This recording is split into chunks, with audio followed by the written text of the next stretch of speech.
E aí, pessoal, tudo bem? Vamos abrir a nossa primeira live de uma série de lives em que vamos ter convidados especiais. Grande Daniel, desde já pode entrar, meu querido. Será uma honra aqui lhe ouvir.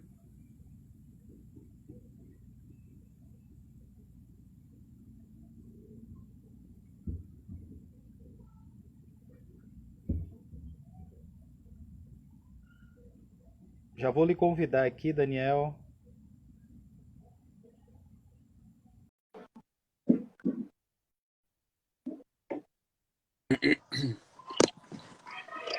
Grande Daniel Stein. Olá, boa noite. Boa noite, meu querido. É uma honra. Tá me ouvindo bem, meu querido? Sim, tá tudo ótimo.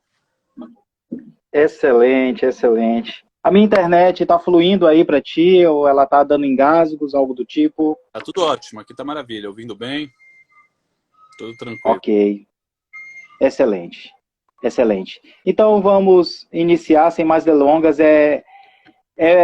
Assunto, é muito pano para manga, né? Ainda mais porque a gente trabalha aí relacionando hoje ciência e hipnose. Hipnose sozinha aí leva horas e horas aí de discussão, né? Ainda mais misturado com ciência. Então, gente, boa noite. É a nossa primeira live de uma série de lives.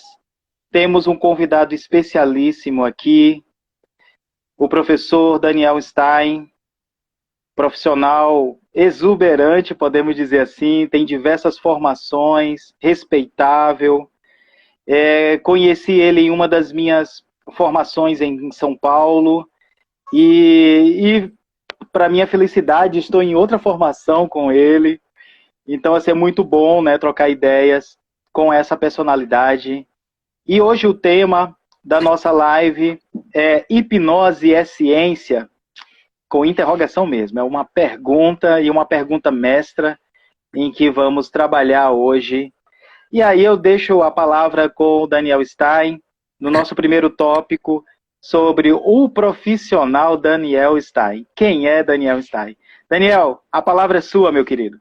Boa noite, pessoal, prazer estar aqui com vocês. Me chamo Daniel Stein, já trabalho com hipnose, já atendo pessoas desde 2017 e desde lá estamos aí buscando fazer as melhores formações, estudando, se aperfeiçoando cada vez mais como Ednão. Prazer estar com o Ednão aqui, porque também é uma pessoa incrível que sempre quando pode aprender, ele está aprendendo. Uma pessoa que sabe onde tem oportunidade de estudo, de aprender, de crescer, ele tá dentro. Então, isso daqui é o tipo de pessoas que é bom estar junto, onde a gente cresce junto. E é isso, tá tendo desde 2017, estamos aí trabalhando com hipnose de forma integral, tendo aqui em São Paulo, região central. E sou até o cofundador do Método TES, também formação de hipnoterapia. E tá um prazer estar aqui com vocês para compartilhar um pouquinho aí da nossa experiência, do que a gente estuda e sabe sobre a hipnose, sobre a mente humana. Então, quebrar aí alguns tabus, algumas ideias às vezes erradas que as pessoas têm sobre o que é hipnose e o que é ciência, e como os dois se juntam e o que é cada um. Então é isso, acho que a apresentação é essa. E a gente pode começar, né? Acho que o primeiro ponto principal, na verdade, é definir o que é hipnose e o que é ciência. Porque se a gente quer definir se hipnose é ciência, a gente vai ter que, na verdade, explorar esses dois tópicos, né? Então, o que é melhor? Começar por hipnose ou pela ciência? Você escolhe, meu querido. Você é o professor. Então, vamos conversar, na verdade, o que é ciência, né? O que é ciência? Então, na verdade, toda a definição de ciência, ela precisa ser bem definida. O que é algo científico? O que é o pseudociência? O que é o achismo? Quando a gente vai trabalhar com métodos científicos, adianta, por exemplo, fazer uma técnica e essa técnica mostrar resultados. Isso daqui é suficiente para isso daqui ser chamado ciência? Vamos dizer, eu agora desenvolvo um método de energias celestiais. E eu chego para um pessoal e pego aí umas 100 pessoas e consigo dessas 80 curar elas com energias celestiais, de alinhar ela na posição do planeta. Uma coisa muito louca, certo? Inventado, não existe isso, certo? E eu fui lá, fiz com 100 pessoas e mostrei que 80 pessoas curaram. Cura milagrosa. Aí com alinhamento celestial. Então eu provei cientificamente que aquilo lá existe. É ciência ou não é? Eu fui lá e repliquei. Repliquei depois mais 100 pessoas, consegui mais 50 que deu certo. Isso aqui é ciência ou não é? Então, na verdade, quando a gente vai definir ciência, a gente tem que saber o quê? Que existem, na verdade, alguns conceitos, na verdade, uma discussão filosófica sobre o que é ciência. A gente tem, em primeiro lugar, a visão de Karl Popper, acho que o nome dele é Karl, não é? De Popper, Karl Popper. Popper ele tem a visão famosa de o quê? Que para algo ser científico, ele tem que ser refutável. O que significa isso? Eu tenho que conseguir provar que aquilo lá é falso. Se eu não tenho como que provar que aquilo lá é falso, nunca aquilo lá vai poder ser ciência. Por quê? Ele dá um exemplo. Se você, por exemplo, tem lá 50 cisnes que eu estou vendo no Lago Branco, eu posso concluir de uma forma errada, todos os cisnes são brancos. Porque eu estou vendo, todos os cisnes do lago que eu conheço são brancos. Mas não quer dizer que todos os cisnes da humanidade são brancos. Certo? Então, esse é o ponto dele. O ponto dele é o quê? Que você acaba, às vezes, tendo um problema de você fazer uma observação e você montar uma teoria sobre uma coisa mal fundada. Certo? Então, conforme Popper, na verdade, a gente vai ter um grande problema, porque várias áreas elas vão acabar de deixar de ser científicas. Uma delas, por exemplo, é a psicanálise. Porque, por exemplo, para Popper, como você vai provar como você vai desprovar o inconsciente de Freud? Ou ego, superego? Não tem como você provar. Isso aqui ele deu conceitos que são impossíveis de serem falseados. Você não tem como provar. Por exemplo, a teoria de Newton, que era vamos dizer, Newton tinha lá toda a teoria dele da gravidade, do tempo. Lembra? Para Newton, o tempo sempre existiu, sempre vai existir, etc. Era uma teoria científica. Por quê?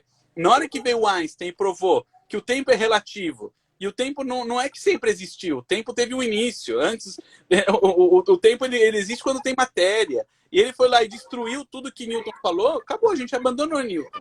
Então, para Popper, isso é ciência. Se eu consigo provar que algo é falso, isso daqui é científico.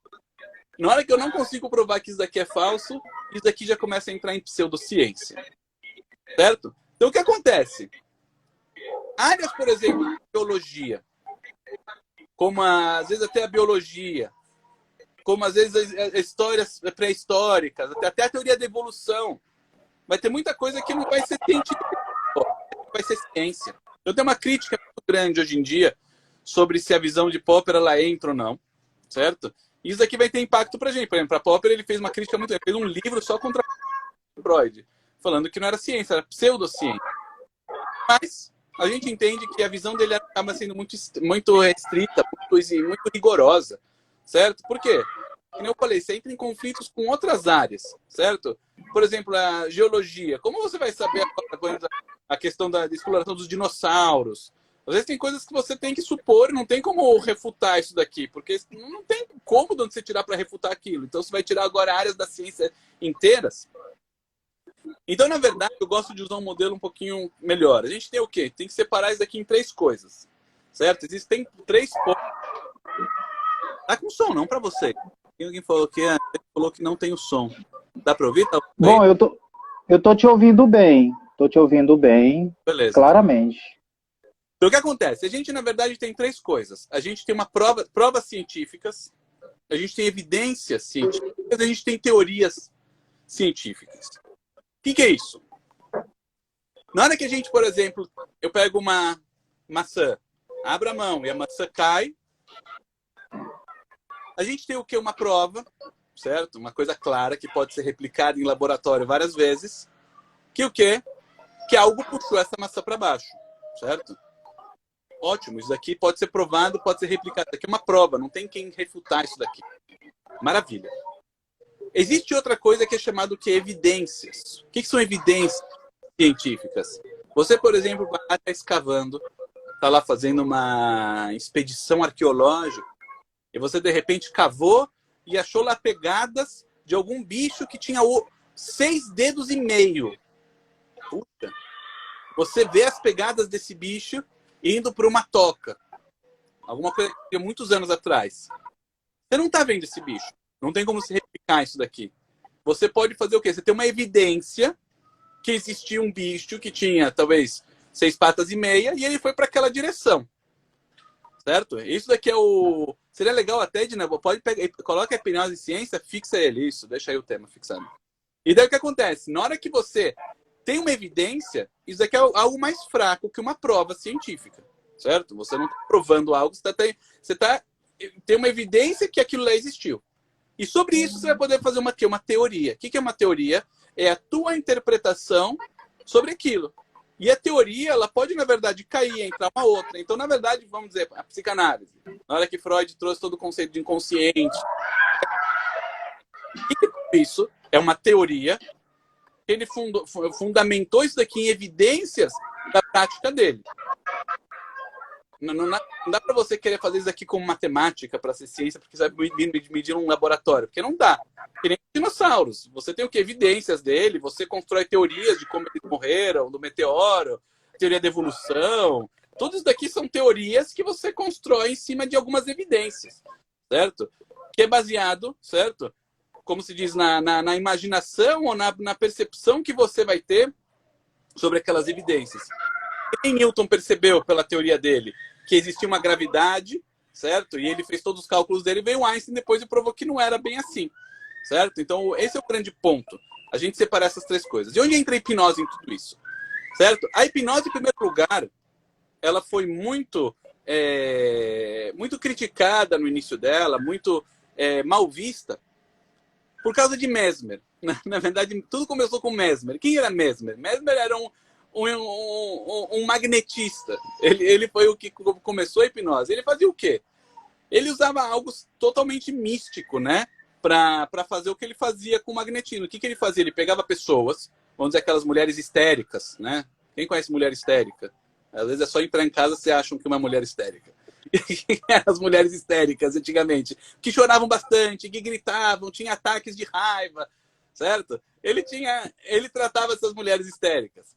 E o que ele fazia? Ele magnetizava água, magnetizava metais, magnetizava árvores, e ele ia, pegava essas mulheres, na hora que elas tocavam naquilo lá, elas começavam a convulsionar, começavam a ter lá uma catarse, como a gente diz, e depois de um tempo elas melhoravam.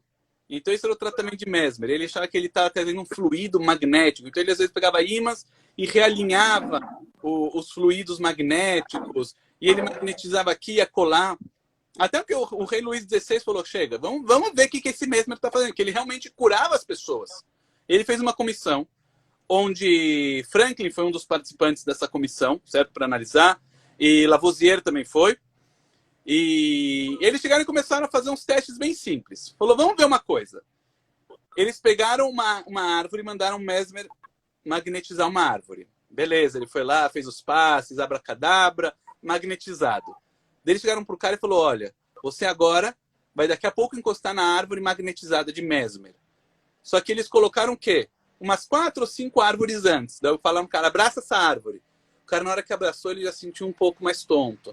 Na segunda, mais tonto ainda. Na terceira, ele já estava quase mais ficando de pé. Na quarta, ele caiu no chão e começou a convulsionar. Só que o problema é que a árvore magnetizada de Mesmer era a quinta. Era a quinta árvore. Não tinha nada de magnetismo naquilo lá. Então o pessoal falou, opa, olha ali. Ele não tocou na árvore magnetizada e deu certo. Interessante. Pegaram uma água que Mesmer tinha magnetizado e não falaram nada. Falaram uma pessoa, toma essa água. Tomou, delícia, não aconteceu nada. Daí pegaram outra água que não tinha nada, né? Água da pia. Colocaram no copo e falaram para uma pessoa, olha, essa é a água magnetizada de Mesmer. Daí a pessoa tomou aquilo, na hora que tocou na boca dela, ela começou a convulsionar e pum, caiu no chão. O que o pessoal percebeu? Que isso daqui era o quê? Tudo força da sugestão. Então falaram, você viu? Tudo isso daqui é mentira. Tudo isso daqui é o quê? É a imaginação das pessoas. Não existe nada de fluido, não existe nada de energias. É o quê? Simplesmente o que é sugestão. A pessoa imagina que aquilo lá vai acontecer e aquilo lá acontece. Nisso daqui Mesmer caiu aí no ridículo da comunidade científica. E desde lá, desde Mesmer, as pessoas ficaram muito com aquela ideia do quê? Que talvez hipnose tenha a ver com energia, com magnetismo, com coisas do gênero. Só que Braid foi o primeiro que falou, calma, vamos ver o que está por detrás do Mesmer. Alguma coisa está acontecendo lá. E ele começou a ver que, na verdade, é um fenômeno natural do ser humano, a hipnose. E ele começou a fazer o quê? Fixação ocular, e ele começou a desenvolver técnicas de fazer as pessoas entrarem no estado de transe, no estado de hipnose, sem a ver com magnetismo, sem a ver com energia, sem a ver com forças. Braid era um médico, lembra? O Mesmer também era médico, Braid era médico, e depois de lá isso aqui começou a ser usado por Charcot, começou por Libet, por Bernheim, e daí veio a escola de Nancy, né, diferente do Charcot, e começaram a definir o que é hipnose, certo? E ainda nunca ficou muito claro para a comunidade o que realmente é hipnose. Por exemplo, Charcot achava que hipnose é um estado histérico. Ou seja, pessoas doentes eram pessoas hipnotizáveis, porque ele via que as pessoas doentes que ele tratava no hospital psiquiátrico dele, as pessoas histéricas, elas tinham muita facilidade para hipnose. Então ele achava que a hipnose é um estado histérico, é uma pessoa doente. Sim? Então, enquanto Bernheim e Libet achavam que não, que isso aqui é um estado natural do ser humano, que é só a força da sugestão. Então eu dei uma grande discussão antigamente sobre o que na verdade é hipnose. E essa discussão continua até hoje. Certo? Você vê, a gente já está em 2020 e ainda a discussão continua. O que diabos é hipnose? Certo? Porque a gente vê que os fenômenos da hipnose são muito fáceis de explicar. Você pode fazer uma catalepsia, a pessoa vai ficar com o braço rígido, não vai conseguir mexer o braço. Legal, consigo a alucinação, a pessoa vai ver o Michael Jackson. A alucinação negativa, não vai enxergar uma pessoa. Todos os fenômenos da hipnose são fáceis de escrever. A gente vê isso daí, você pode ver no YouTube, 1 milhão de vídeos, né, sobre os fenômenos da hipnose. Mas o que acontece? O que é essa hipnose? Então a gente tem algumas linhas sobre o que é a hipnose, certo? A gente tem algumas linhas. Uma das linhas vai falar que, na verdade, o quê? A hipnose, são as teorias de estado, é um estado alterado da consciência. O que acontece? Você, na verdade, quando está fazendo a pessoa entrar em transe, a pessoa está alterando alguma coisa lá no funcionamento do cérebro dela, áreas estão sendo talvez menos ativadas, outras áreas estão sendo hiperestimuladas, e a pessoa ela entra num estado diferenciado no cérebro dela, um estado diferente de consciência, certo? E isso daqui faz a pessoa entrar em transe. Tem pessoas que acham isso, certo? Essa, na verdade, é uma visão um pouquinho perigosa, porque você acaba limitando a hipnose apenas a pessoas que têm uma predisposição biológica de conseguir entrar nesse estado alterado. Então, daí sim, veria aqueles testes de suscetibilidade, certo? E obrigado, é fantástica fundamentação histórica sobre a evolução e compreensão da hipnose. Isso que a gente só deu uma pingo, certo? Ainda tinha, tem aí, pode fazer uma aula de 1h30, 2, só sobre a história da hipnose. Aqui foi só citar alguns 3 nomes que tiveram na história, certo? Mas obrigado. E o que acontece? A teoria de estado, ela vem entender que a hipnose é um estado alterado de consciência. Então não vai ser todo ser humano que vai ser hipnotizável. Por quê? Vão ter pessoas que não vão ter essa capacidade de entrar nesse estado alterado. Então o que acontecia? Tem os testes de suscetibilidade, que você tem uma tabela e você vai fazendo para a pessoa o que ela consegue fazer daquilo lá, e depois a pessoa ela vai ter uma nota. Em hipnose, eu estou de 100, eu sou nota 9. Sou uma pessoa que tem alta suscetibilidade. Eu sou nota 0, ou seja, não sou hipnotizável. Então a teoria de estado ela é bacana por um lado, que parece uma coisa que realmente acontece lá dentro, e tem evidências para isso, que realmente existe, às vezes, coisas, estados alterados de consciência, ninguém discute isso. Só que a teoria de estado vai falar que o quê? Só pessoas que têm essa capacidade vão conseguir entrar em hipnose. Já tem as teorias dissociativas, né?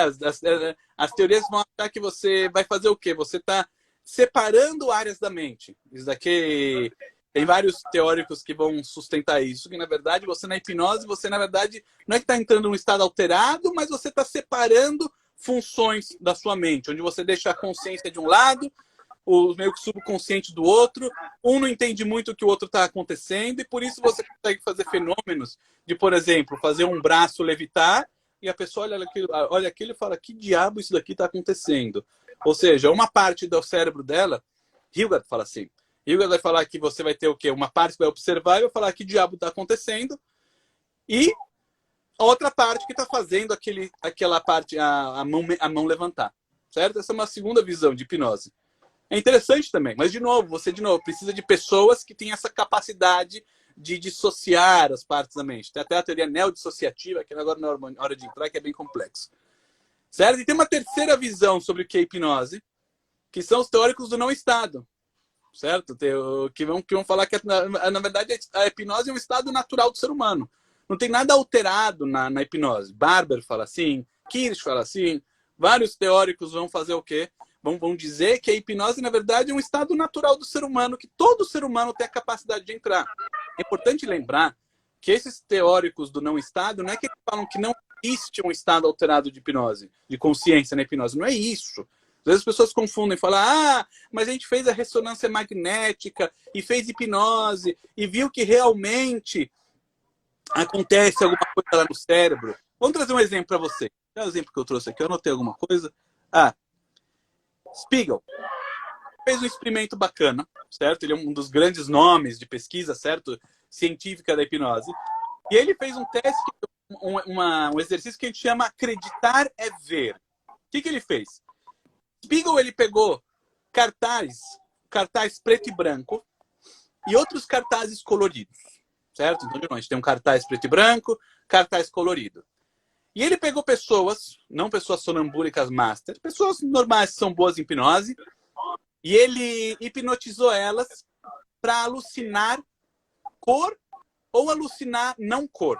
Então ele deu uma sugestão, daqui a pouquinho vai ter um cartaz na sua frente e você vai ver um cartaz extremamente colorido, com cores vibrantes, pode ser o amarelo, pode ser o azul, vermelho, ou o que você queira. Várias cores maravilhosas.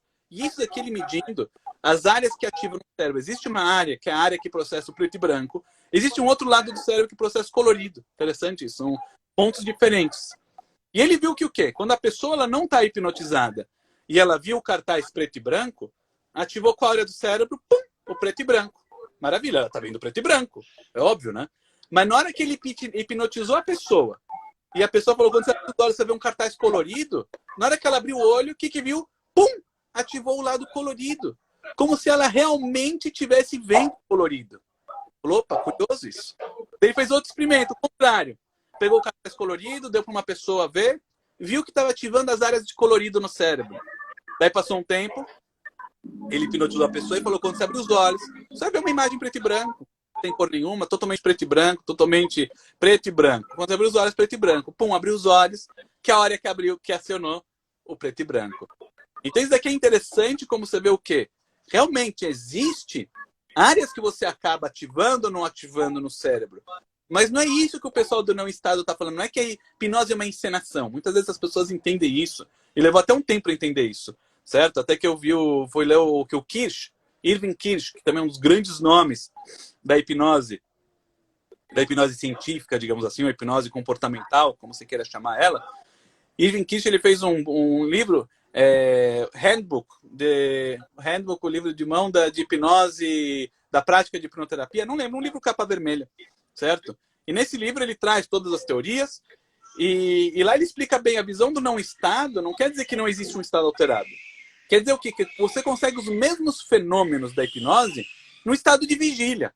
Ou seja, você não precisa de um transe formal ou induzir um estado alterado de consciência para conseguir os fenômenos da hipnose. Por exemplo, a gente sabe que você consegue fazer o fenômeno, a gente pode usar a pseudo-hipnose, né?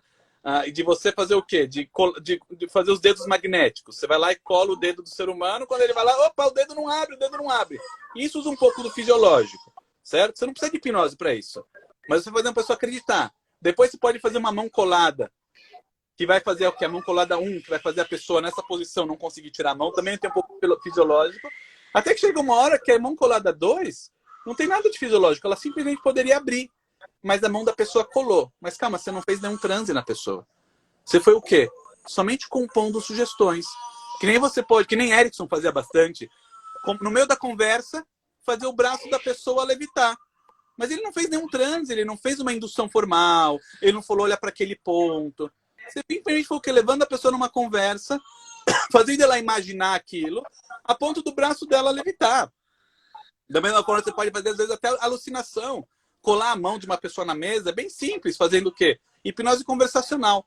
Você simplesmente faz a pessoa colocar a mão na mesa, tem várias formas de você fazer a pessoa se focar num ponto, e imaginando que está ficando colado, mais na ponta, mais no meio, e vai usando todo um jogo de palavras até que a pessoa vai ver a mão dela tá colada na mesa, sem nenhum trânsito, ou o quê? Na conversa. Então, o que eles falaram? O quê? Eles falaram, opa, se você está falando que a hipnose é um estado alterado de consciência, onde você precisa separar a consciência, ou entrar num estado zen, ou ir para Nárnia, então, como você explica todos esses fenômenos? Você consegue fazer igual com as pessoas que estão num estado de vigília, certo? Então, daí veio a ideia que o quê? Que, na verdade, existem pessoas que na hipnose podem experimentar um estado alterado de consciência. Existe. Mas a hipnose não está presa a isso. Isso que é legal. A hipnose não está presa a isso daqui. A hipnose não está presa a pessoa entrar no estado zen com a onda alfa do cérebro que vai para beta e a pessoa fica muito louca. Não é isso. A pessoa pode ter os mesmos fenômenos de hipnose, certo? No estado de vigília. Tudo depende do quê? Da crença dela. E isso aqui é legal, porque por essa visão, qualquer pessoa se torna hipnotizável. Isso que é legal. Você não acaba limitando, que nem os teóricos do estado, que você tem que o quê? Só pessoas hipnotizáveis podem experimentar hipnose. Isso aqui é muito importante para a prática clínica, porque senão você estaria limitando os seus clientes a só pessoas que são hipnotizáveis. Você teria que fazer um teste de suscetibilidade e ver o score da pessoa. Daí, se a pessoa tirou o score 70, você vai lá para ela, sorry, você não é hipnotizável o suficiente para ser tratado como está dispensado. Né? Ia ser cruel isso. Faz isso, Dedinã? Você dispensa os não tão bons? Deus me livre. Deus me livre. E aí ia ser uma droga, né? Imagina, você tem que fazer o score. E assim faziam, assim antigamente, até tem gente que usa isso. Até hoje em dia, você tem que fazer o quê? Um score e você só vai aceitar pessoas que são altamente hipnotizáveis. Então é legal nisso que o quê? Se você entende que, na verdade, a hipnose vai ser o quê? Uma atitude mental da pessoa. Crenças, imaginação. A pessoa, como se diz, se dispor a passar pelo processo e estar engajada. Então a pessoa vai poder, como se diz, ativar toda a parte cognitiva e comportamental dela para fazer aquilo acontecer. Entendeu? E ela vai poder experimentar todos os fenômenos. E mais ainda, dá para você educar a pessoa a ficar boa em hipnose. Kirsch, ele trouxe um estudo legal. Lembra, todos os estudos que eu estou falando, quem quiser pode pedir. Eu tenho todos os estudos científicos aí, só não vou ficar lendo para vocês em inglês, que não faz sentido. Mas quem quiser, todos os estudos aqui estão publicados. Eu tenho aqui direitinho em PDF, quem precisar. O Kirsch, ele fez um estudo bacana, que eu tenho aqui guardado, onde ele pegou pessoas e ele treinou elas a se tornarem melhor em hipnose. Então ele pegou pessoas que, vamos dizer, no score de suscetibilidade 60, não eram tão boas. E ele treinou elas durante um mês com um programa de aprimoramento hipnótico e elas conseguiram chegar ao nível 80, 90. Entendeu? Por quê? Na hora que ele foi treinando a pessoa a ter imaginação, lembra, todo mundo nasce criativo. A gente vai aprendendo ao que é não ser criativo com o tempo. Toda criança é criativa. E a hipnose é o quê? Usar a imaginação, usar a criatividade, usar aquela parte mais lúdica da nossa mente. É isso que é hipnose, na verdade. É você meio que deixar o racional e ir para o mundo da imaginação. Ir para aquele downtime. Então, o que acontece? Se você vai treinando isso, às vezes a pessoa está tanto tempo sem fazer isso, ela está tão analítica, tão racional na vida dela, que ela nem mais se lembra como é que quer fazer isso. Às vezes poder se divertir num filme, ou para o mundo da imaginação. Então, se você vai treinando a pessoa a desenvolver isso, ela pode se tornar melhor em hipnose. E a gente vê isso. Quando as pessoas não vão para um curso de hipnose e não entendem muito bem. Oh, bem-vindo, Raimundo. Não entende muito bem o que é hipnose, e daí não consegue passar pelo processo, não consegue fazer nada, e daí na hora que a pessoa entende o que é hipnose, daí a coisa flui maravilha. Entendeu? Então esse pessoal do não estado, esses teóricos do não estado, eles vão, na verdade, dizer que o quê? Que a hipnose é um estado natural do ser humano, que todo mundo pode entrar, e tem pessoas que às vezes podem experimentar um estado alterado da consciência, mas ele não é obrigatório para os fenômenos hipnóticos, nem para a terapia. Certo? Então, o que acontece? Na hora que a gente vai falar de ciência, então a gente entendeu, existem algumas linhas de hipnose até hoje, certo? A gente trouxe 3, tem mais algumas, certo? Mas são as 3 principais. A de estado, a dissociativa, a de não estado. E o que acontece? Na hora que a gente vai trabalhar a consciência, para Popper, certo? A única hipnose que ela vai ser válida vai ser aquela que você vai poder medir ela e provar que é ou não é. Então, a única linha que seria a teoria de não estado. Certo? Onde a pessoa, na verdade, vem muito da terapia comportamental, que é mais uma coisa, como se diz, aquilo que eu não entendo não importa. É tudo comportamento, certo? Aquilo que é inconsciente, que eu não consigo ver, isso daqui não é aquilo que eu vou estudar. Vou estudar o quê? O comportamento da pessoa. Então, isso daqui acaba sendo muito mais replicável a nível de laboratório, etc. Então, para Popper, isso aqui seria a única hipnose científica que teria. Mas, como a gente sabe que não é bem por aí, não dá para ser tão extremo e tão radical nas nossas visões, a gente sabe que é muito... E também não é só o comportamento. Tem muitas coisas que tem o quê? Sentimentos, existe aquela parte inconsciente, existe, às vezes, coisas que estão além do que a gente pode medir e colocar num microscópio, né? Então, o que a gente considera hoje em dia que eu acho que seria o mais certo para hipnose e ciência seria você falar simplesmente o quê?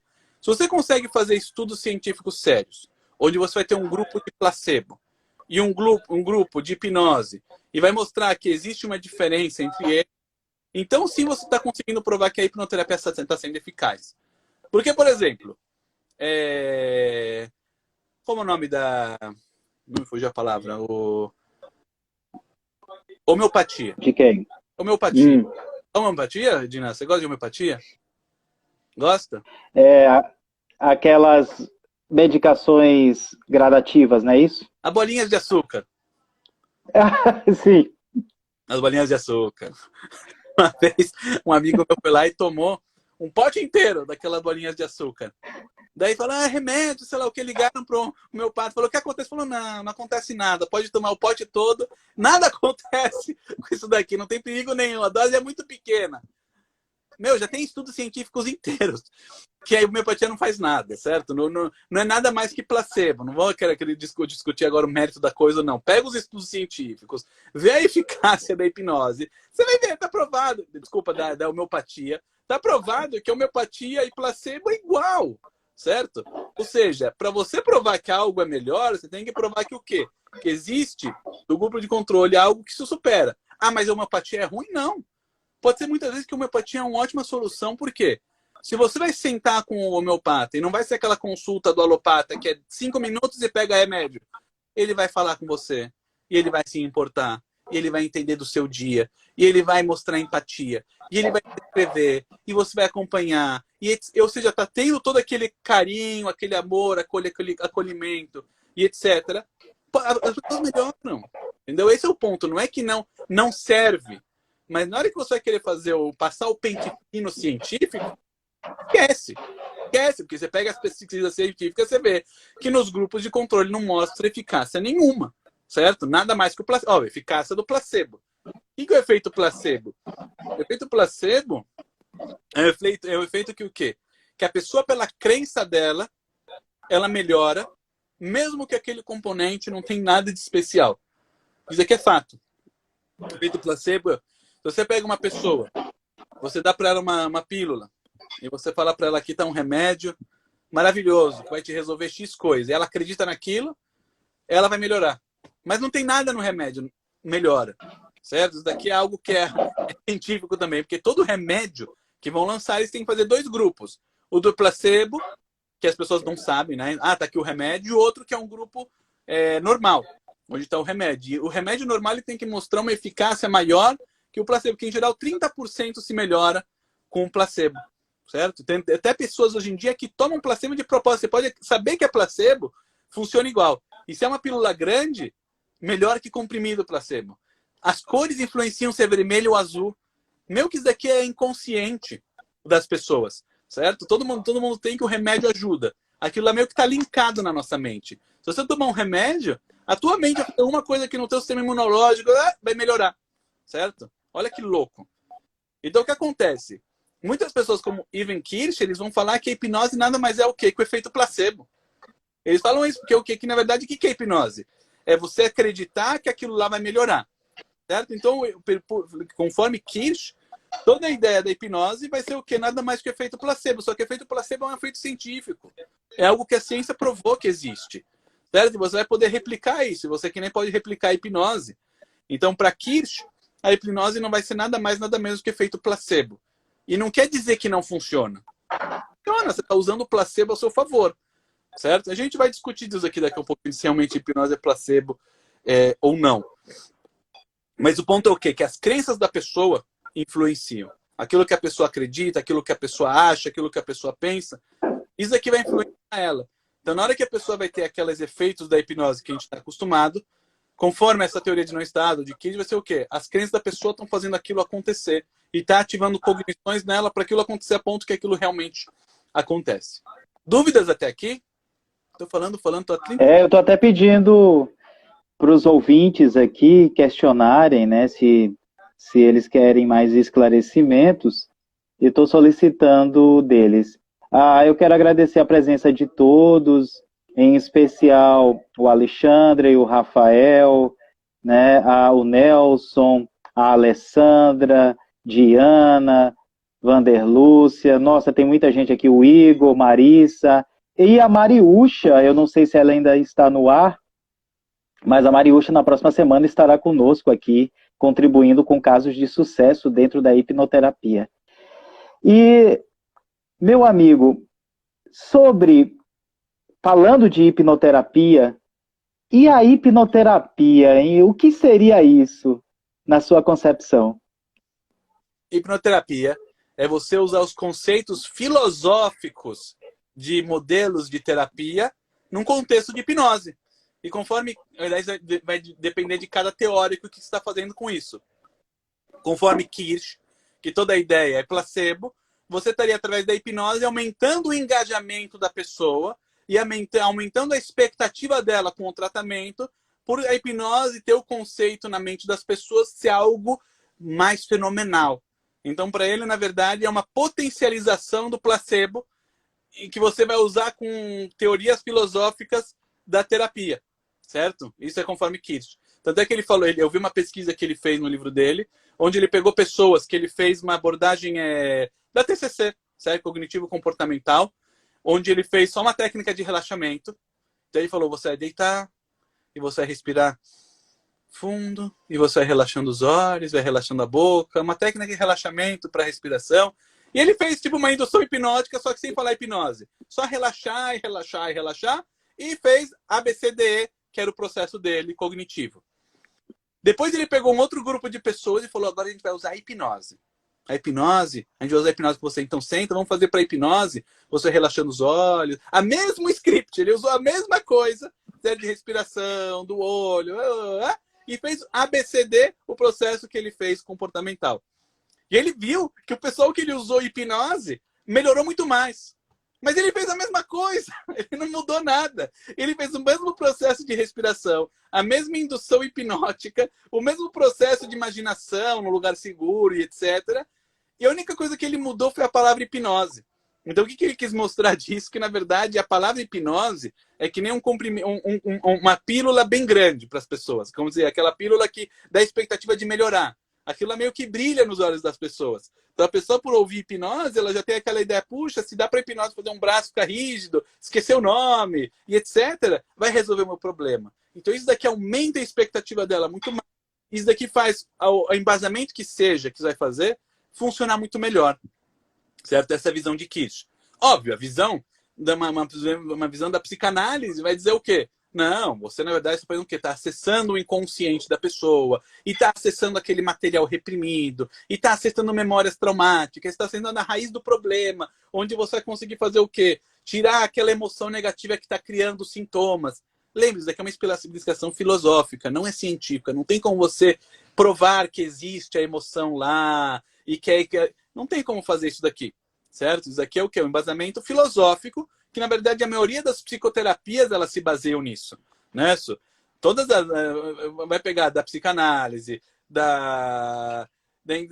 o que você quer, da Gestalt, do que seja, você acaba fazendo o quê? Usando embasamentos filosóficos, certo? Que não são, como se diz naquela ciência de Popper. Mas não quer dizer que também é charlatanismo, certo? Existem evidências, certo? Por quê? Se Freud pegou o pessoal e viu que muita gente, na hora que tinha os problemas dele, que falava, eu tenho pânico. E ele começou a ver que, na verdade, o que era aquele pânico? A pessoa está abandonada no berço com 2 anos e não tinha o amor da mãe. Então ele entendeu, opa, tem uma evidência que o quê? Que algo mal resolvido da infância pode fazer mal hoje, certo? Então, na hora que a gente vai, por exemplo, usar uma hipnoterapia analítica, que é o que a gente chama, quando você vai usar regressão de idade, não vidas passadas, regressão de idade, e vai chegar num trauma da infância, você está fazendo o quê? Usando as evidências que Freud trouxe, outros teóricos trouxeram, e você está fazendo o quê?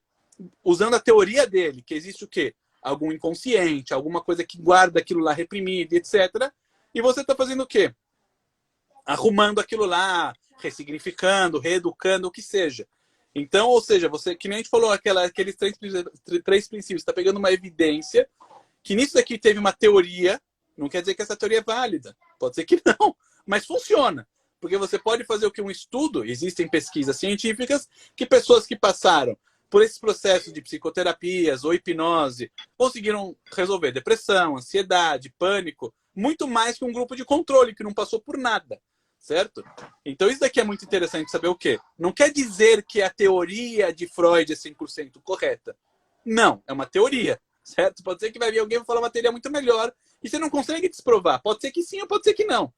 Mas a teoria dele, certo? Baseada nas evidências que tiveram, conseguiram em pesquisas científicas se mostrarem válidas, certo? Esse é o ponto que a gente interessa para a gente, para a visão de ciência e hipnose, certo? Que existem as pesquisas científicas que corroboram com isso. Então isso é muito importante. Você não está fazendo o quê?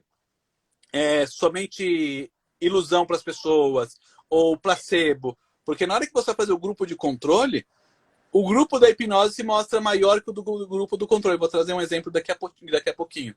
Então eu discordo um pouquinho disso daqui de Kirsch, que a hipnose é só placebo. Realmente, tem uma parte muito placebo na hipnose. O nome hipnose é muito forte. A pessoa passar por hipnose potencializa o processo, mas tem muita coisa que se não fosse pela hipnose não ia acontecer. E a gente vê isso na prática clínica. Lembra, aquilo que a gente tem de evidências na prática clínica, de case de sucesso, isso aqui é chamado prova anedótica. Não é uma prova realmente científica. Porque para você fazer uma prova científica, você tem que pegar um grupo de estudos e controle, fazer todo um modelo científico de análise. A gente tem evidências anedóticas, que não quer dizer que... Mas tem, você percebe que tem. Daí você pega aquelas pesquisas científicas que corroboram isso, beleza, você consegue ver que o quê? Que aqueles modelos teóricos, eles conseguem o quê? Se mostrar verdadeiros e úteis. Mas, de novo, é uma teoria. E teoria pode cair. Certo? Ela pode cair. Freud não vai ter como cair, que você não tem como provar o contrário. Mas podem ter outras teorias melhores. Pode pegar de Eric Berne, que na verdade são as relações interpessoais.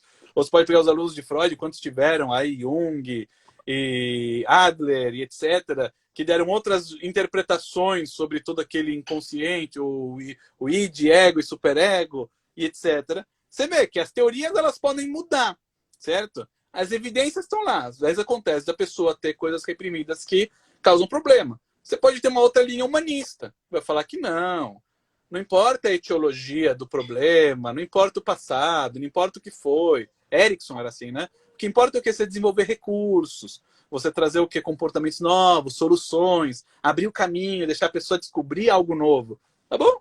Você vê o quê? É uma outra filosofia sobre como eu resolver. E eu posso usar a ferramenta hipnose para isso.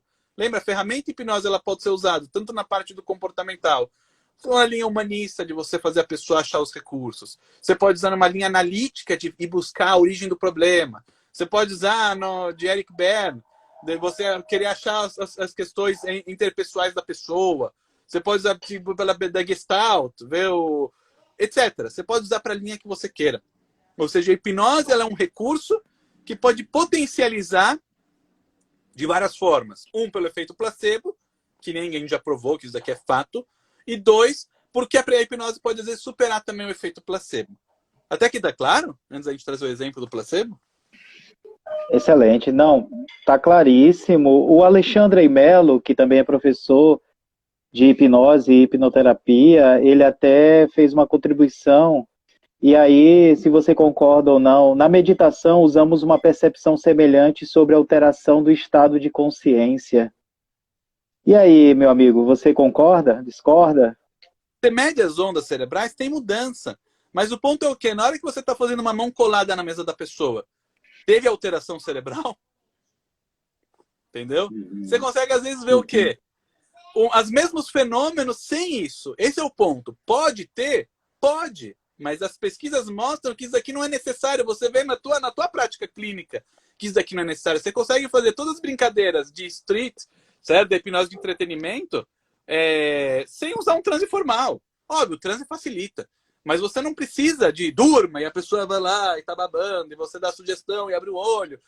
É o que Erickson fazia. Erickson conseguia fazer todos os fenômenos da hipnose que a gente vê ele fazendo sem uma indução formal, certo? Só na parte conversacional ou de uma forma disfarçada, entendeu? Óbvio que ele sabia fazer induções formais, é óbvio, ele trabalhou com hipnose clássica a vida toda antes de começar a ericksoniana. Ele era muito bom no que ele fazia. Às vezes as pessoas querem começar ericksoniano sem saber clássico, é assim, é o step do fracasso, né? Assim, não sem nada na testa, porque não tem como. Ele era muito bom na hipnose clássica, sabia fazer todos os fenômenos da hipnose clássica antes de começar a abordagem ericksoniana dele. Tanto é que você vê a abordagem dele foi mudando conforme os anos. Então isso que tem estados alterados, acontece. Mas o ponto do pessoal do não estado é que isso daqui é indiferente, certo? Não é isso que é necessário para a hipnose acontecer, porque você consegue fazer os mesmos fenômenos, entendeu? Então, acho que isso é importante o pessoal entender, porque daí a hipnose ela fica muito mais, primeiro, tranquila, porque é um estado natural do ser humano, certo? Qualquer pessoa pode entrar, é uma coisa que a gente experimenta dia a dia, e não precisa ser geneticamente propenso a isso, entendeu? Então, isso daqui acaba abrindo horizontes. Acho que é muito melhor, tanto para o cliente como para o profissional. Saber que eu não tenho que buscar os geneticamente propensos a isso, eu posso, qualquer ser humano. Óbvio, vai ter pessoas que não vão ter atitude correta nunca, vai, entendeu? Não é uma panaceia que serve para tudo e para todos os casos, não é isso. Mas vai aumentar o teu leque de poder ajudar pessoas.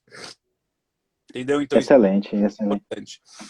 E eu concordo plenamente e a gente vê isso, percebe isso na prática clínica. Por ser aquela pessoa que às vezes é a pessoa sonambúlica, que você fala para a pessoa, fecha o olho dela já está tremendo. Tá assim, você fala para a pessoa, você abre o olho e vai estar, sei lá o que, você vê Albert Einstein, ela abre o olho, ela vê o Albert Einstein. Daí você fala, poxa, a terapia dele vai ser fácil. Ei, esse daí é baba. Né? Só fechar o olho e já vai estar. E daí você vê que a pessoa tá o quê? Tá relutante, tem às vezes coisas que não quer resolver, e sei lá o quê, o negócio não flui, você fica louco, você vê o olho da pessoa pulando, ela lá no estado beta, alfa, treta, o que você quiser, tá o cérebro dela pulando para fora e não vai.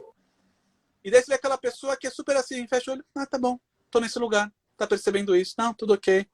Você vê a pessoa meio que, puxa, cadê aquele negócio de sentir? Aquela euforia, né? Ok, não, tá. Mas ela vai seguindo direitinho. Daí volta no retorno, minha vida mudou, você não sabe, o que você fez pra mim, que experiência fantástica. Você olha aquilo e fala, que diabo essa pessoa tá falando? A terapia na tua cabeça foi péssima, porque a pessoa tava lá só na dela. E o outro que babando não aconteceu nada. Então isso é importante, você vê. Existe essa questão fisiológica? Existe. Mas pra gente não muda nada. Não muda nada, porque você vê, isso daqui até Freud escreve. Eu vi nos escritos de Freud que ele escreveu isso daqui em 1890. Ele escreveu, pode ter uma pessoa totalmente sonambúlica e vai ter um fracasso na terapia, e pode ser uma pessoa que tem uma qualidade média de hipnose, vai ter super sucesso. Eu tenho o print aqui do Freud, quem quiser eu mando.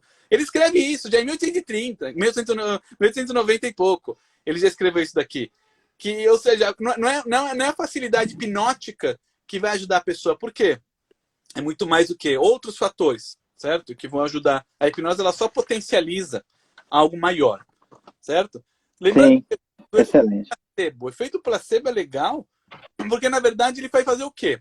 O efeito placebo, vocês sabem que o efeito placebo funciona em animais também? Funciona em animal. Pegaram ratinhos, olha que experimento bacana, pegaram ratinhos e colocaram na água do ratinho adoçante, né? Açúcar, adoçante, e colocaram uma substância que fazia ele ter enjoo, fazia ele passava mal. Então o ratinho ia lá, tomava água, ficava todo marinado, todo grog, todo mal. Passava mal. E assim foram dando. Todo dia davam pro ratinho água com o adoçante e o treco que fazia passar mal. Durante 2, 3 semanas. Daí chegaram uma hora, tiraram a substância que fazia mal. Deixaram o quê? A água com açúcar lá. Água com adoçante. Acho que era adoçante. E ele continuou tomando. E viram que, incrível, não tinha mais o remédio. Mas ele tomava água e ele passava mal. E ele passava... No final, todos os ratos do experimento morreram. Morreram, como se tivesse o efeito do remédio até o fim. Meio que o sistema imunológico deles e tudo, e o cérebro foi condicionado ao quê? Ao gosto doce com o efeito do remédio, a ponto deles morrerem. Isso é o efeito nocebo. Tem o placebo, que é quando vai para o bem. Tem o nocebo, quando vai para o mal. Então, olha que louco. Os ratos morreram. Eu tenho também esse experimento. E daí foram... As pessoas na hora não entenderam, acharam que isso daqui não podia ser, porque não entendiam que tinham conexão até com a parte imunológica, com as áreas do cérebro, até que no final viram que tem sim conexão. Mas o importante é o quê? Efeito placebo, efeito nocebo é algo que existe, certo? Na humanidade. E o que aconteceu? Tem um experimento bacana que eu estava vendo de um tal de Peter Vorvel. Peter Vorvel é um pesquisador americano, certo? E ele trata, o nicho dele são pessoas que têm síndrome do intestino irritável e síndrome do cólon irritável. O que é isso? O intestino e o cérebro, eles têm uma conexão muito forte, certo? Tanto é que quando você está com fome, você sente, né? Aquela fome. Quando você comeu bem, você se sente satisfeito, sente pesado. Ou seja, existe uma conexão muito forte quando a barriga precisa de comida, certo? Ou quando você precisa ir no banheiro, né? Quando aperta aquela dor de barriga, vê o quê? Uma informação no cólon que alguma coisa não está legal, vai para o cérebro, corra, certo? Corra. Porque se demorar muito, vai dar ruim. Então, ou seja, existe uma conexão forte, né? Existe uma conexão forte entre a barriga e a cabeça. E o que acontece? É considerado o segundo cérebro, né? O intestino. Parte dos neurônios que tem, dos nervos que tem no intestino são muito próximos, né? É o cérebro. E o que acontece? Pessoas com a síndrome do intestino irritável, síndrome do colo irritável, elas acabam tendo uma sensibilidade muito grande do intestino, do cólon. Então elas acabam tendo o quê? Muita diarreia. Elas acabam tendo que ir no banheiro muitas vezes. Elas acabam se sentindo muito mal. E às vezes elas fazem já todos os tratamentos e nada funciona, certo? Às vezes os médicos eles indicam cirurgia.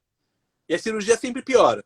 Ele fala que os médicos abrem, tiram algum pedaço e essa cicatrização com sei lá o quê, a pessoa fica pior ainda, certo? E é um sofrimento muito grande. Imagina a pessoa... Eu já peguei pessoas assim de hipnose. A vida da pessoa não sabe que ela vai no trabalho, ela tem que ficar calculando, calma. E se não tiver um banheiro no meio do caminho? E se o ônibus der um trânsito? E se tiver qualquer problema e eu não tenho onde ir no banheiro, ou eu fizer nas calças, e sei lá o quê. No final da história, a pessoa acaba não tendo vida, porque ela chega no trabalho, logo tem que ir no banheiro, se der vontade depois. Antes ela tem que ir no banheiro. A vida não é vida, certo? Então esse Peter Vorvel, tem as pesquisas dele também legais que eu estava vendo. Ele começou a tratar pessoas, mas não usando aquela hipnose, né, de etiologia, de buscar a raiz do problema, passado, pai e mãe. Pessoa com intolerância à lactose também. Também eu já tratei vários casos de intolerância à lactose e em glúten também. Isso acontece muito. E o que acontece? Ele não foi pesquisar passado, certo? Ele foi fazer o quê? Simplesmente ele percebeu que pela hipnose você consegue o quê? Aumentar o fluxo sanguíneo no corpo, em áreas do corpo. Então você consegue controlar coisas que em geral você não controla. Por exemplo, qual a ideia da pessoa em perigo? Evacuar. Na hora que você está numa floresta, você comeu bem, está com a barriga cheia, vem um tigre te atacar, você precisa do sangue aonde? Nas mãos, nas pernas. Você precisa fazer o quê? Fugir. Só que o que acontece? Se você está com o sangue na barriga, lá na digestão, para absorver os nutrientes, você não vai conseguir correr. E quem vai te comer? Uau, o tigre. Né? O que acontece? Você tem que o quê? Tirar o sangue de lá. Então a pessoa tem biologicamente tem que fazer o quê? Evacuar aquilo lá para poder o sangue ir para onde precisa. Então é algo da nossa biologia. Só que essas pessoas ficam ativando o sistema de luta e fuga e evacuando de uma forma errada. Então, vai dando alarme falso. Então o que ele fez? Esse Peter Vorvel, ele pegou pessoas e ele faz para elas fazendo o quê? Imaginar o intestino como um rio, mas o fluxo dele indo bem, fluindo tranquilo. Ele vai dando sugestões assim, bem imaginativas, simples, de ver como um rio, como uma cachoeira, que vai ficando bem, o fluxo vai indo. E a ideia dele é não só que ele vai mudar a parte da cabeça, como ele estaria mudando também o quê? A circulação sanguínea que tem no intestino. E ele começou a ver que tinha um sucesso muito bom. E ele falou, puxa, eu não posso deixar isso daqui sem divulgar. Então ele pegou 30 pessoas e fez 2 grupos de 30 pessoas. Numa ele colocou pessoas com síndrome do colo irritável para terapia convencional, sem hipnose. Terapia convencional. E outras que usaram hipnose. E ele deu uma escala de 0 a 21 quanto ao nível de incômodo, onde 21 é o máximo e 0 é o nada. As pessoas que passaram por terapia convencional, sem hipnose, elas demonstraram que tiveram o quê? Uma melhora para 13 pontos, ou seja, de 21 foi para 13, e até depois de 3 meses se manteve em 13. Ou seja, melhorou quase 50%. Do grupo das 30 pessoas que fizeram hipnose, todas elas chegaram ao nível 1. E depois de 3 meses, estavam em nível 1. Isso fez ele publicar essa pesquisa. E depois ele pegou, depois de vários anos de tratamento, ele pegou 200 clientes dele, 200 pacientes dele, que tinham passado pelo tratamento com hipnose com ele, e perguntou como eles estavam depois de 5 anos. 81% falaram que estavam 100% bem, ou até melhor que antes deu problema. Ou seja, as pessoas mostraram que o quê? Que isso daqui é duradouro. Então você vê o quê? Que é muito mais que às vezes o efeito placebo, certo? Muito mais que o efeito placebo, porque na hora que você tem o grupo de controle, não teve a mesma eficácia que a hipnose. Então isso que é interessante, o placebo ajuda, mas é que às vezes, muito caso da hipnose, ela consegue superar muito mais. Eu vi uma pesquisa que até o próprio Irving Kirsch publicou, que na hora que compararam a terapia, a TCC, a comportamental, cognitiva comportamental, com a hipnose, com a TCC, mostrou um aumento muito maior.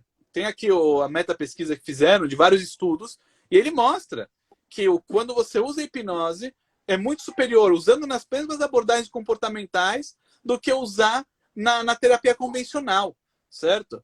Então tem a parte do placebo, mas na hora que você faz, às vezes, a comparação com o placebo e a hipnose acaba, às vezes, ganhando. Então isso daqui, de novo, é o que a gente tem das pesquisas científicas. Tem pesquisa científica de hipnose para depressão, para ansiedade, para emagrecimento. A de Kirsch era de emagrecimento, como as pessoas emagreciam muito mais com hipnose do que com a comportamental comum. Para tabagismo, ou seja, você vai colocar... Existem estudos científicos, tem alguns estudos científicos que são ridículos, é de 3 pessoas, daí você joga no lixo.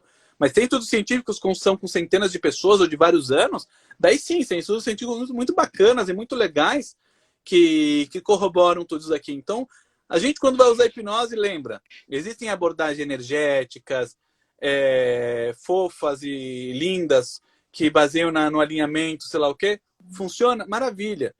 Mas a gente não está interessado nisso. A gente está interessado no que? Na abordagem científica, certo? E a abordagem científica é aquilo que tem estudos científicos. Precisa ser exatamente a ciência do microscópio de Popper? Não, certo? Não precisa ser o extremo, mas não precisa também avacalhar, falar que é energia magnética de Mesmer, certo? Você pode achar o quê? O meu termo. Você tem o quê? De novo, as evidências que aquilo lá funciona. Existem teorias que vão embasar aquilo lá. Essas teorias são filosóficas, não quer dizer que é de verdade ou não, mas você sabe, é teoria. Não é ciência, é teoria filosófica que ajuda a entender essas evidências. Eu vou trabalhar com essas teorias filosóficas sobre essas evidências, e na hora que você pega os estudos científicos, você vê que você está trabalhando com algo que tem comprovação científica, daí você acaba entendendo que a hipnose e a ciência estão sempre juntas, certo? Então acho que essa era a mensagem que tinha para passar para vocês hoje. Excelente. Alguma coisa? Vocês têm 2 minutos, que o Instagram acho que vai cortar a gente daqui a pouquinho. Isso. Meu amigo, então, onde podemos encontrar o nosso amigo Daniel Stein, aí, conhecedor, professor, excelente hipnoterapeuta? Me diga aí onde encontramos você e a sua formação também, onde você oferece. Estamos todos ouvidos. Paulo, quem quiser que me conhecer, estou aqui em São Paulo, bairro de Santa Cecília, pertinho do metrô Marechal Deodoro, região central. Quem quiser me achar, é só colocar Daniel Stein hipnose no Google, hipnoterapia, ou aqui no Instagram, pode me seguir, pode ter lá meu celular, pode mandar aqui pelo direct, pode ficar à vontade, quem precisar, estamos aí, se precisar alguém para indicar para qualquer tratamento, estamos aí, maior prazer. Formação do curso TES, por enquanto esse ano a gente não tem, porque por causa da pandemia vai ter ano que vem, mas vai ser avançado, só para quem já tem algum conhecimento de hipnose. Então quem já é hipnoterapeuta ou fez algum curso de hipnose, pelo menos o básico, daí vai poder fazer o curso TES, que é um curso avançado, de uma semana. Para quem já tem um embasamento de hipnose, vai ser um curso avançado de hipnoterapia para se desenvolver ainda mais. Então, um grande prazer estar com vocês, Dinão, um grande prazer, obrigado aí pelo convite, uma honra estar aí com vocês, foi muito, muito legal, e espero ter ajudado aqui, contribuído um pouquinho aí com algumas informações relevantes. Quem quiser qualquer estudo científico, dúvida que ficou, pede que eu mando, tem tudo aí documentado certinho, tá bom? E qualquer dúvida também, fiquem à vontade no que precisar. Obrigado. Ok, gente, sigam o Daniel Stein, sigam ele, está terminando. E vai ser gravado aqui, já está gravada essa live, e depois vamos compartilhar aqui em hipnose e hipnoterapia. Já deixa salvo no IGTV, né? Já quando acabar aqui. Isso. Pessoal, Valeu, gente. Até mais.